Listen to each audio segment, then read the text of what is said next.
Hello guys, welcome to study gold. और आज की वीडियो में हम क्लास 11th की बुक आरोह का चैप्टर नंबर 3 पढ़ने वाले हैं, जिसका नाम है अप्पू के 2.5 साल। तो इसके लेखक हैं सत्यजीत राय। उनका जन्म कोलकाता, पश्चिम बंगाल में हुआ था। सत्यजीत उन व्यक्तियों में से हैं जिन्हें भारत सिनेमा में कलात्मक ऊंचाई प्रदान की है।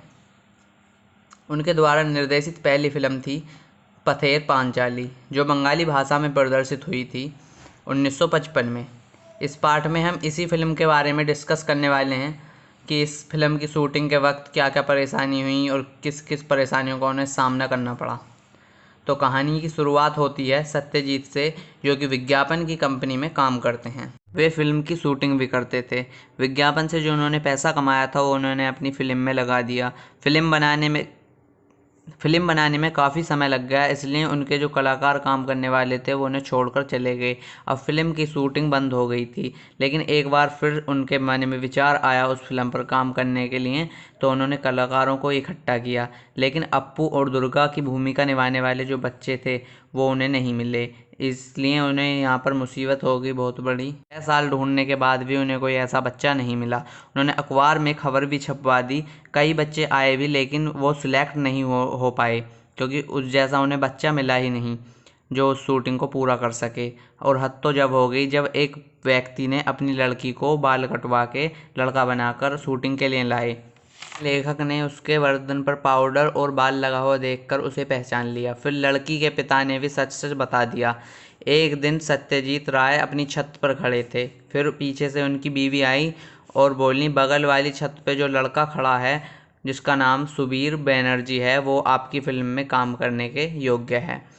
फिल्म के लिए उसी लड़के को चुना गया। फिल्म को दर्शाने में 2.5 साल लग गए। लेखक को डर था कि ये बच्चे जो हैं वो बड़े ना दिखने लग जाएं, लेकिन खुशकिस्मती से वो बच्चे वैसे के वैसे ही थे, वो बड़े दिखाई नहीं पड़ते थे।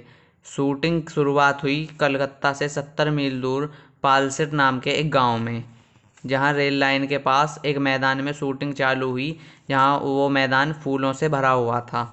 सीन बहुत बड़ा था, इसलिए एक दिन में होना वो नामुमकिन था। इसलिए 7 दिन बाद वे जब आधी शूटिंग के लिए आए तो वहाँ बगीचे में फूल नहीं थे, फूल गायब थे, जो कि जानवरों ने खा लिए थे। अब यहाँ पर उनके लिए बहुत बड़ी समस्याएं पैदा हो गई थी। फिर उन्होंने अगले साल का इंतज़ार किया जब मैदान में फूल आ गए थे। फिर उन्होंने वहाँ पर शूटिंग चालू करी अपनी। फिर लेखक ने पहली बार 3 रेलगाड़ियों का इस्तेमाल किया शूटिंग में। लेखक जो है विज्ञापन कंपनी में काम करता था, इसलिए वो समय मिलने पर शूटिंग भी करता था।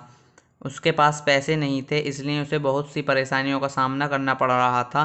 पैसों के कारण ही भूलो कुत्ते का सीन रुक गया था। भूलो एक कुत्ते का नाम है जिसका एक सीन था, वो रुक गया था उनके पैसों के कारण। इसलिए उसे 6 महीने बाद यहाँ पर 6 महीने बाद उसे कंटिन्यू करा गया, पर 6 महीने बाद पता चला कि भूलो नामक जो कुत्ता है वो मर गया है। फिर उससे मिलता जुलता एक कुत्ता वो गांव से लेकर आए और शूटिंग फिर स्टार्ट की।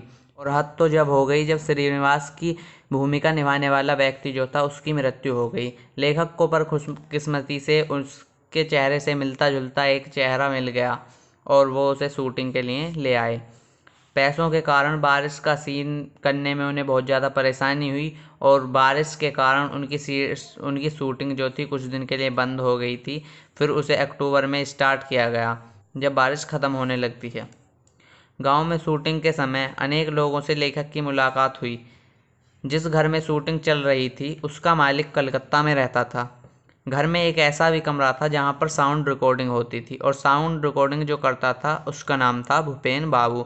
तो उनका सामना एक बड़े साहब से हुआ जिसे लेखक जो है वो मारना चाहता था, बट लोगों के कहने पर, लोगों के मना करने पर लेखक ने उसे नहीं मारा। फिल्म की शूटिंग ख़त्म होने के दौरान उसे बहुत सारी परेशानियों का सामना करना पड़ा लेखक को। और फिलहाल 2.5 साल में अब उनकी फिल्म ये कंप्लीट हो चुकी है, और इसका नतीजा ये रहा कि लोगों को यह बहुत पसंद आई। तो वीडियो पसंद आई तो इसे लाइक करें, शेयर करें और चैनल को सब्सक्राइब करें।